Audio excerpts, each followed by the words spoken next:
Assalamualaikum warahmatullahi wabarakatuh. Kembali lagi bersama kita di Ngobrol Asyik bersama Audisi. Nah, kali ini kita akan membahas tentang pre-writing skills yang akan disampaikan oleh narasumber kita, yaitu Pak Wasis, salah satu praktisi okupasi terapi di Audisi. Nah, mau tanya dulu nih Pak, pre-writing skill itu seperti apa sih?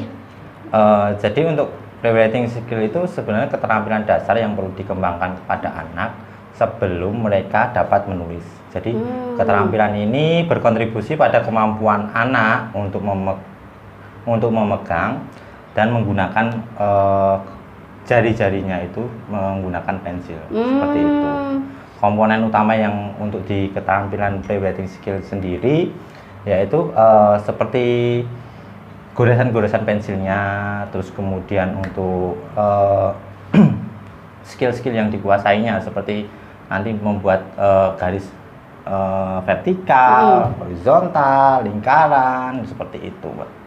Jadi untuk tahapan untuk latihan menulis kayak gitu ya, Pak ya? Ya, seperti itu tampilannya.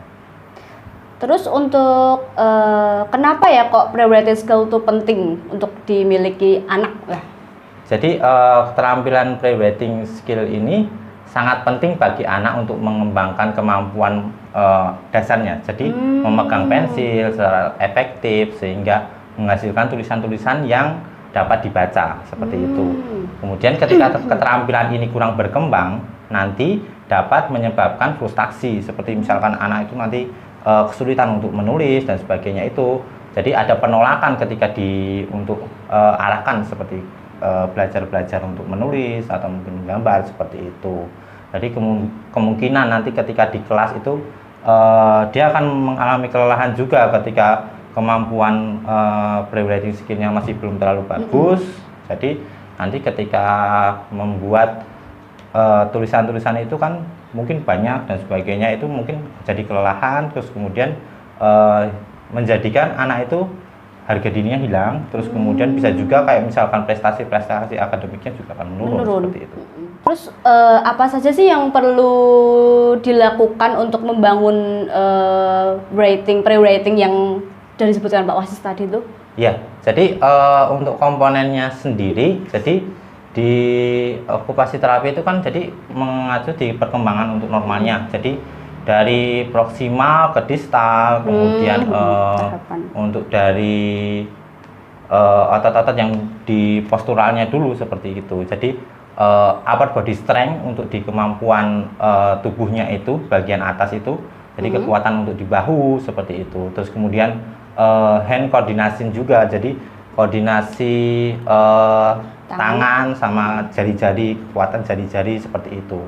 Terus kemudian untuk menulis itu biasanya kemampuan di crossing midline, jadi koordinasi untuk di kemampuan bilateralnya lebih ke arah crossing. Jadi misalkan nanti menuliskan kita dari kiri ke kanan ya Mbak ya, jadi bukan dari kanan ke kiri, jadi lebih kemampuan crossing midline-nya itu diperbaiki seperti itu. Jadi perlu dibangun seperti itu.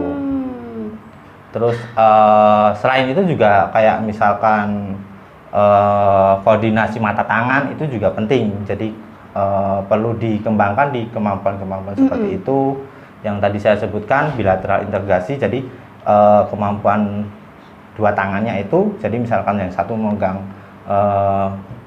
kertasnya, kemudian sama satu untuk menulis seperti itu. Terus kemudian untuk di jari-jari di motorik halus itu biasanya ke manipulasi objek. Jadi misalkan kemampuan untuk di fine motornya itu seperti itu. Terus ada juga kemampuan pola pegang pensilnya, ya pensil grabs-nya. Jadi ketika anak misalkan untuk awal-awal itu kan biasanya ada pegangannya masih kayak gini, pegang gini, terus kemudian 4 jari atau mungkin nanti yang bagus itu kan nanti tripod. Jadi polanya 3 jari, dia untuk di ininya gerakannya dari dinamis untuk di sininya seperti itu. Jadi bisa juga dari visual persepsinya. Jadi kemungkinan anak itu akan kesulitan untuk mempersepsikan di gambar situ. Jadi misalkan membuat garis lurus atau lingkaran dan sebagainya seperti itu. Kemudian bisa juga dari dominasi tangannya, jadi hand dominannya, mungkin tangannya yang kidal atau mungkin tangan yang satu yang bisa pakai, kita kan pakai tangan kanan seperti itu. Ya, jadi seperti itu sih untuk pembagian tangan kanan sama kirinya seperti itu. Ini, bagaimana sih kita tahu kalau anak kita tuh memiliki masalah kesulitan dalam brainwriting tadi, Pak? Ya, jadi jika seorang anak itu mengalami kesulitan dengan brainwriting tadi, kemungkinan memiliki pegangan pensil yang canggung biasanya seperti itu. Jadi pola pegangnya, dilihat dari pola pegangnya seperti itu. Kemudian mengalami kesulitan dalam mengendalikan pensilnya itu, atau mungkin aktivitas mewarnai, menggambar, kemudian menulis seperti itu. Terus kemudian menunjukkan kecenderungan untuk menggunakan seluruh tangannya. Jadi mereka untuk memanipulasi objek benda itu agak susah seperti itu. Jadi kecenderungan menggunakan semua gerakan dari tangannya, dari bahu, dari biasanya kan kalau anak-anak itu kan kalau ini kan langsung ya coret-coret, nanti brainwritingnya belum bagus, biasanya kemampuannya seperti itu. Kemudian ada juga kayak misalkan nanti memiliki daya tahan tubuh yang buruk, jadi dalam aktivitas berbasis pensil itu. Jadi ketika diarahkan untuk di aktivitas menulis atau menggambar itu daya tahannya ke sana itu kurang seperti itu. Kemudian menampilkan tulisan tangan yang berantakan itu. Jadi atau mungkin ada keterlambatan di pola tulisnya itu. Jadi misalkan diarahkan untuk ke menulis itu agak lambat seperti itu. Kemudian mengalami kesulitan untuk tetap berada di dalam garis, atau mungkin saat mewarnai seperti itu kan biasanya agak mengalami kesulitan seperti itu. Kemudian memberi tekanan yang tidak tepat. Jadi pada kertas itu biasanya tekanannya kadang ada yang tebal atau mungkin tipis seperti itu. Kemudian itu kan dari kekuatan untuk ekstremitasnya, bisa juga kayak misalkan ekstremitasnya yang buruk, misalkan pola duduknya cenderung melengkung pas waktu posisi duduk seperti itu. Kemudian mengalami kesulitan mengkoordinasikan kedua tangannya bersama-sama dalam satu tugas itu. Terus kemudian bisa juga kayak ciri-ciri memiliki koordinasi mata tangan yang buruk ketika di koordinasinya tadi kan disebutkan untuk koordinasi itu kan basic untuk dasar di kemampuan brainwriting itu. Itu sih kalau untuk di ininya. Terus ada juga misalkan untuk mengalami kesulitan untuk menunjukkan kertas. Jadi misalkan menulis, menggambar atau mewarnai seperti itu.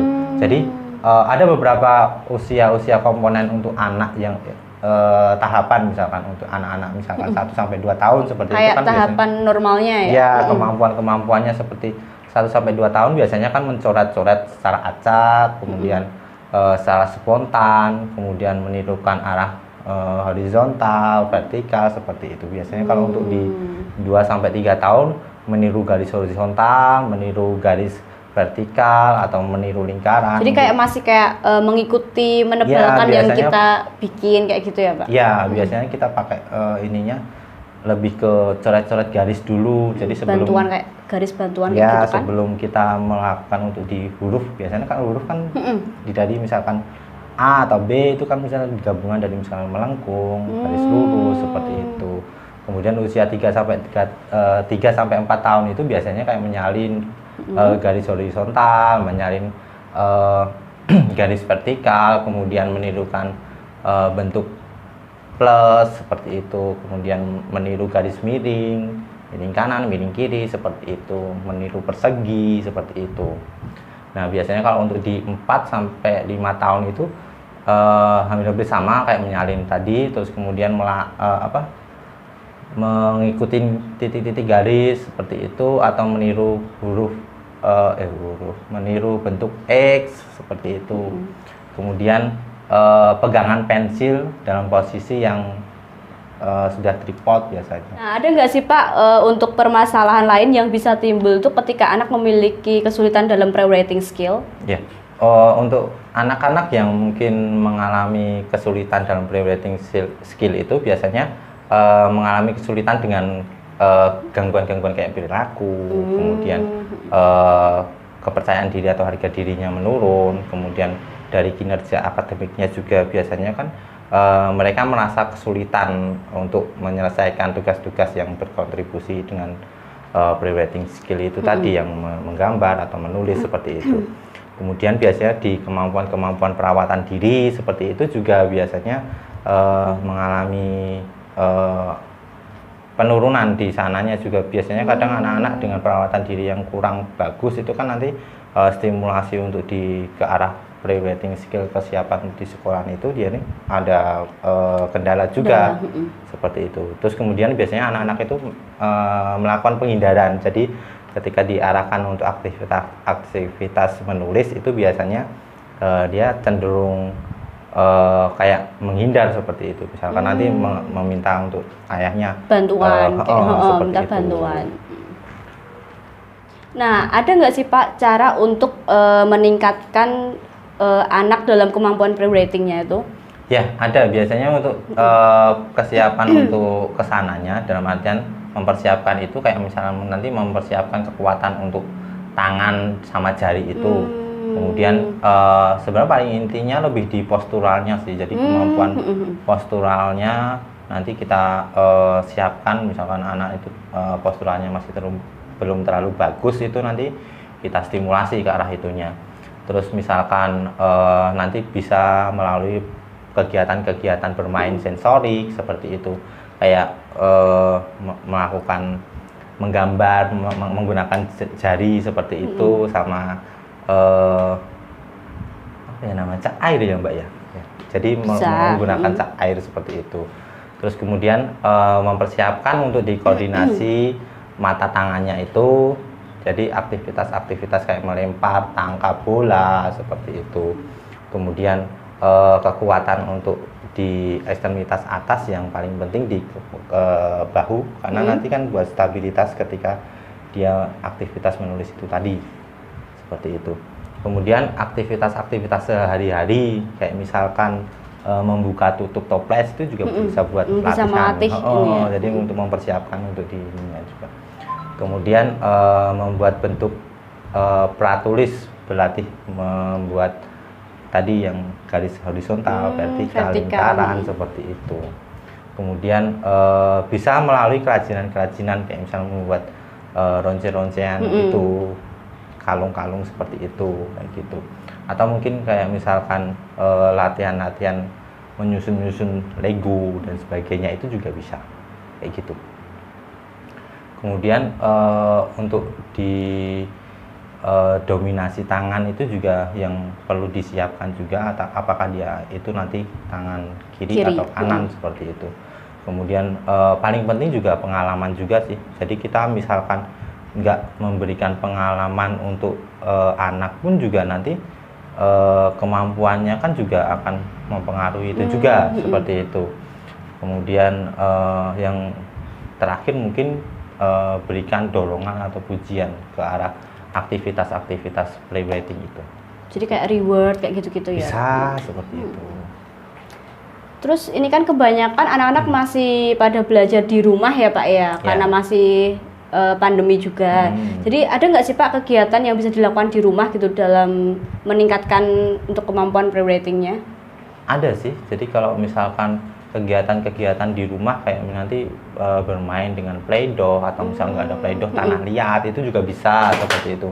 Memungkinkan melibatkan tangannya itu seperti nanti menggulung-gulung dua tangan itu. Kemudian aktivitas-aktivitas proyek yang misalkan menggunting gambar seperti itu juga bisa dilakukan di rumah. Di rumah. Ya seperti itu. Atau mungkin penguatan otot-otot untuk jarinya pakai misalkan alat-alat yang di rumah, jepit jemuran, atau mungkin memeras spons dan sebagainya, itu kan juga nanti akan buat anak ini. Jadi kita desain ketika di rumah itu aktivitas yang lebih menyenangkan dengan memeras spons atau mungkin jepit-jepitin gambar dengan jepit jemuran seperti itu juga bisa. Terus kemudian menggambar, menulis kan juga masih bisa distimulasi di rumah juga sebenarnya. Kayak gitu. Nah, kalau seumpama anak-anak itu memiliki kesulitan dalam pre-writing skill, penting nggak sih Pak untuk diterapi? Untuk intervensi terapeutik sendiri membantu sih. Jadi untuk anak-anak dengan kesulitan pre-writing itu. Jadi dengan meningkatnya kemampuan dalam tugas motorik halus itu, di kinerja akademiknya juga akan meningkat juga kan. Gitu. Kemudian kayak nanti dengan aktivitas terapeutik itu meningkatkan kemampuan kesiapan keterampilan sekolahnya juga. Jadi kenyamanan emosinya juga akan lebih bagus seperti itu.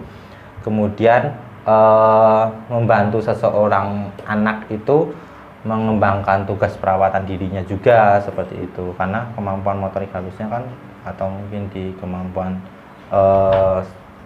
tubuhnya tadi kan kita tingkatkan seperti itu melalui terapeutik itu tadi. Terus kemudian menghindari rasa frustasi juga di anak. Jadi ketika orang tua mengajarkan anak untuk menulis susah dan sebagainya gitu kan juga akan berpengaruh ke sana seperti itu. Terus kalau nggak diterapi gitu, permasalahan apa yang akan timbul? Ya, jadi untuk ketika tidak dilakukan, biasanya itu anak-anak akan mengalami kesulitan untuk pre-writing itu tadi. Kemudian di akademik atau berbasis sekolah tadi juga akan mengalami kesulitan tadi. Jadi karena keterampilan pensilnya buruk dan cepat lelah, itu juga akan mengakibatkan ke arah sana. Kemudian juga kayak kesulitan menguasai pembentukan huruf dan angka seperti itu kan juga untuk di pre-writing itu. Kemudian belajar menulis nama sendiri itu juga akan mengalami kesusahan kan seperti itu. Kemudian kayak tekanan dan kecemasan yang berlebih pada anak itu juga di usia-usia sekolah itu karena adanya gangguan di pre-writing tadi. Terus kemudian menyelesaikan lembar-lembar kerja di sekolah ketika disuruh menulis banyak dan sebagainya seperti itu. Jadi membuat motivasi rendah untuk anak seperti itu. Jadi dapat disimpulkan ya Pak, kalau melatih pre-writing skill pada anak itu sangat penting untuk menyiapkan belajar di sekolah. Iya, Mbak Feni, betul sekali. Jadi penting sekali ketika kita menyiapkan keterampilan-keterampilan tadi, komponen-komponen keterampilan kesiapan untuk di pre-writing skill itu nanti juga akan mempengaruhi di kemampuan akademiknya tadi.